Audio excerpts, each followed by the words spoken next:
momen yang biasa-biasa saja. Sebab terkadang kita berpikir saudara-saudara, yang penting kita sudah mengambil bahagian dalam perjamuan asa yang suci kudus, sudah makan roti, minum anggur dalam perjamuan kudus, dan itu bagi kita sudah selesai, saudara-saudara. Tadi kita dengar perjamuan asa kudus di sini sangat banyak sekali. Orang datang untuk mengambil bahagian dalam perjamuan asa yang suci kudus. Tapi mungkin merupakan suatu tradisi, makan saja, jangan cuci piring lain, buang piring saja, ya gitu. Hal ini berlaku terus menerus dalam ketong punya kebaktian perjamuan asa kudus. Dan sampai saat ini yang tadi dikatakan dengar banyak akan seperti begini, suam-suam saja. Itu berarti Bapak Ibu belum memahami tentang makna perjamuan asa yang suci kudus, makan roti dan juga minum anggur itu sendiri. Bapak Ibu saudara-saudara, perjamuan kudus haruslah menjadi wadah dan sarana bagi sebuah perjalanan pembinaan yang bukan saja untuk dikenang, bukan saja untuk direnungkan, tetapi juga bagaimana kita ketika setiap saat kita mengambil bahagian dalam perjamuan asa yang suci kudus, kita diingatkan selalu pada penderitaan dan kesengsaraan Tuhan Yesus Kristus yang berakhir dengan kematian di tiang kayu salib. Kematian yang sungguh-sungguh sangat mengerikan apabila kita mengenang, kita merenungkan, dan kita menghayatinya dalam hidup dan kehidupan nyata kita ini. Yang menjadi pertanyaan bagi kita semua saudara-saudara dan saya adalah, mengapa semua itu harus terjadi pada diri Tuhan Yesus Kristus?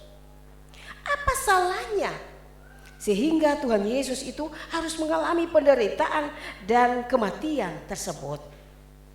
Padahal kalau kita baca saudara-saudara dalam perikop pembacaan kita tadi dalam ayat 4, di situ dikatakan dengan sangat jelas bahwa sesungguhnya penyakit kitalah yang ditanggungnya dan kesengsaraan kita yang dipikulnya.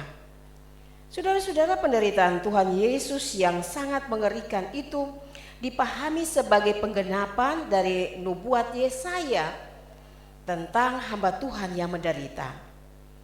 Gambaran diri hamba Tuhan yang menderita di sini dijelaskan dalam firman Tuhan tadi, saudara, adalah dia tumbuh sebagai taruk dan tunas, yakni bagian tumbuhan yang kecil, yang tidak kuat dan mudah patah. Dikatakan juga saudara-saudara bahwa dia tidak tampan, dia dihina dan dihindari orang sehingga orang menutup mukanya terhadap dia. Dan bagi kita pun dia tidak termasuk dalam hitungan. Hidupnya penuh dengan kesengsaraan, dia menderita sakit, dia menanggung penderitaan sakit demi memikul kesengsaraan orang lain. Dia tertikam padahal dia tidak memberontak. Dia diremuk walaupun dia bukan penjahat. Ganjaran yang mendatangkan keselamatan bagi kita dipikulnya, ditimpakannya kepada kita. Dan oleh bilur-bilurnya kita menjadi sembuh. Dikatakan juga saudara-saudara dalam firman tadi, kita tersesat seperti domba. Masing-masing kita mengambil jalannya sendiri-sendiri. Tetapi Tuhan telah menimpakan kepadanya kejahatan kita sekalian. Dia dianiaya tetapi dia membiarkan dirinya ditindas dan tidak membuka mulutnya seperti anak domba yang keluh di depan orang-orang yang menggunting mulutnya. Dia tidak membuka mulutnya, saudara. Saudara-saudara, lukisan hamba Tuhan yang menderita dalam nubuat Yesaya ini sungguh sangat menyedihkan, sungguh sangat menyakitkan. Tidak ada satupun bagian dari hidupnya yang luput dari penderitaan. Dan itulah saudara-saudara gambaran dari Tuhan Yesus yang kita imani, yang penuh dengan kerendahan hati, yang menanggung segala dosa-dosa kita. Pada Yesuslah terpusat seluruh penderitaan yang ada. Pada Dialah terpusat seluruh aib karena dosa-dosa yang kita lakukan. Berkat pengorbanan Tuhan Yesus, Kita yang berdosa ini, yang terhukum ini saudara-saudara, yang seharusnya binasa oleh murka Allah, menjadi terselamatkan. Kristus telah menggantikan posisi manusia berdosa dan terhukum. Ia telah menanggung murka Allah sebagai tumbal dari dosa-dosa manusia. Ia ditikam, ia dirembuk, lambungnya ditusuk tombak saudara. Dikatakan dalam firman Tuhan, Pak. Seluruh tubuhnya mengalami luka-luka yang menganga. Penderitaannya melebihi seekor domba yang dibawa ke pembantaian. Dia dianiaya dan juga ditindas. Walaupun begitu dia tidak mengeluh. Dia telah tidak berkeluh kesah. Dia pasrah dan tidak mengobrol cerita sana sini. Hal itulah yang sebenarnya harus membuat kita berpikir keras. Kenapa kita harus ada di dalam perjamuan asa yang suci kudus? Kita harus merenungkan semua apa yang telah Tuhan lakukan kepada kita. Kita harus melihat saudara-saudara bahwa itulah Tuhan kita yang menjadi pusat seluruh hidup dan kehidupan kita ini. Lalu saudara-saudara, apakah kita akan kembali menghina? Apakah kita akan kembali menindas Yesus? Serta akhirnya menyalibkan Tuhan Yesus untuk kedua kalinya dengan berbagai pola tingkah laku kita, hanya demi kepuasan diri kita yang kita mau, hanya demi kedudukan kita, hanya demi gengsi dan kebesaran nama kita saudara-saudara, membuat kita bisa saja menjual Yesus seperti Yudas, bahkan juga menyangkal Yesus seperti Simon Petrus. Saudara-saudara, haruslah kita menyalibkan Yesus kembali hanya karena kita tidak mau hidup sengsara dan berbuat seperti apa yang Tuhan Yesus kehendaki bagi kita. Saudara-saudara, betapa sedihnya keadaan kita yang selalu menyebutkan nama Tuhan Yesus, tapi sebetulnya kita belum mengenal siapa itu Tuhan Yesus. Kita belum mengimani Yesus dalam kehidupan nyata kita. Tuhan telah menuntun kita supaya kita hidup sesuai dengan kehendaknya saudara.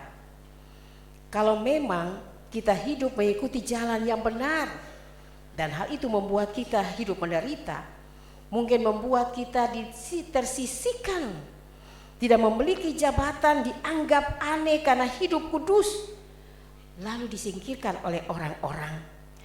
Saudara-saudara, biarkanlah kita tetap mengangkat salib Kristus, sehingga kesetiaan dan kesediaan kita untuk menderita membuat kita tetap tegar untuk selalu dan senantiasa mencari dan memuliakan kebesaran nama Tuhan. Ingatlah saudara-saudara bahwa pengorbanan Tuhan yang Tuhan nyatakan kepada kita, yang kita rasakan dan kita alami, sungguh sangat mahal saudara-saudara, dan tidak dapat ditebusi oleh siapapun juga dan apapun siapapun dia. Saudara-saudara, kita semua, saudara-saudara dan saya adalah orang-orang yang selalu dan senantiasa berhutang kepada Tuhan, yang tetap dan selalu membutuhkan uluran tangan kasih-Nya, sebab kita tidak akan mampu berjalan sendiri saudara.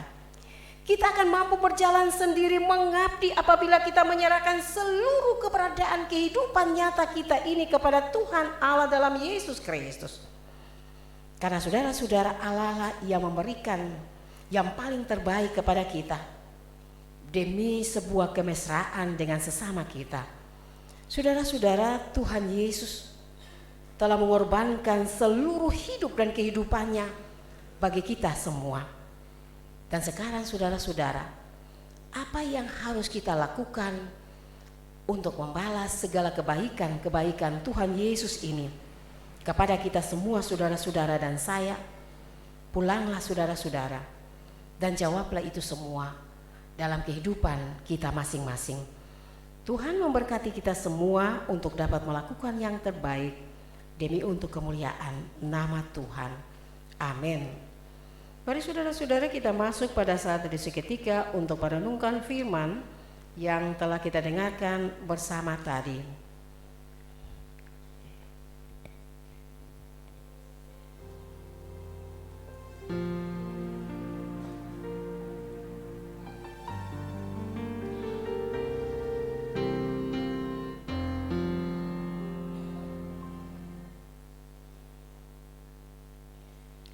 Saudara-saudara, kita akan ada pada pelayanan baptisan kudus. Untuk itu, calon yang dibaptis diundang berdiri, begitu juga dengan orang tua dan para saksi. Kita akan ada pada pernyataan pengakuan iman oleh calon yang dibaptis. Apakah saudari bersedia untuk meninggalkan kehidupan saudari yang dipengaruhi oleh iman saudari yang lama? Apakah saudari menolak penyembahan berhala, kepercayaan sia-sia dalam segala bentuknya? Apakah saudari percaya kepada Allah yang Esa, yaitu Bapa, Anak, dan Roh Kudus?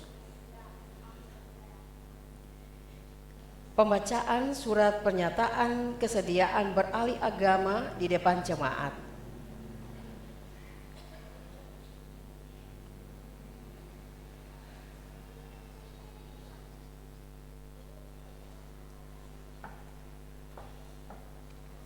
Selamat malam Bapak Ibu Jemaat, Shalom.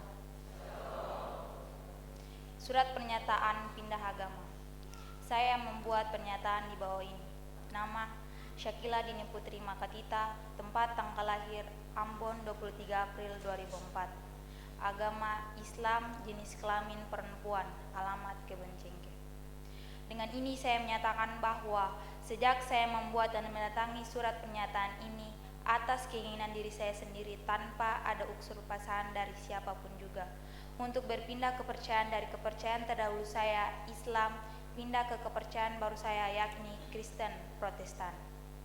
Demikian surat pernyataan pindah agama ini saya buat dengan sebenar-benarnya atas dasar keinginan diri sendiri tanpa ada unsur paksaan, tekanan dari pihak manapun juga, serta dalam keadaan sehat dan sadar agar dapat dipahami sebagaimana mestinya.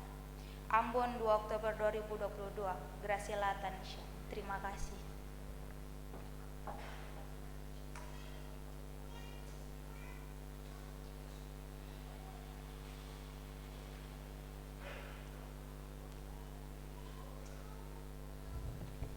Kita akan ada pada janji baptisan.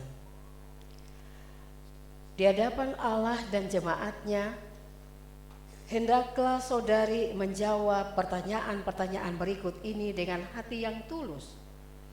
Apakah saudari bersedia dibaptis dalam iman yang baru saja diiklarkan? Apakah saudari berjanji untuk tetap setia kepada firman dan perintah Allah dan berjalan di jalan Yesus sepanjang hidup saudari?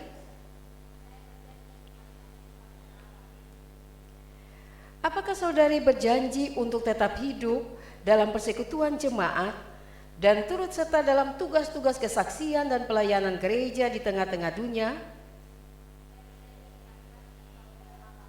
Saudara jemaat diundang berdiri. Jemaat kekasih Tuhan, apakah saudara-saudari juga setia pada panggilan selaku jemaat Kristus, sehingga anggota yang baru dapat dibimbing untuk bertumbuh bersama dalam cinta kasih, pengetahuan, dan ketaatan kepada Allah, serta taat berperan dalam tugas-tugas kesaksian dan pelayanan gereja bagi dunia?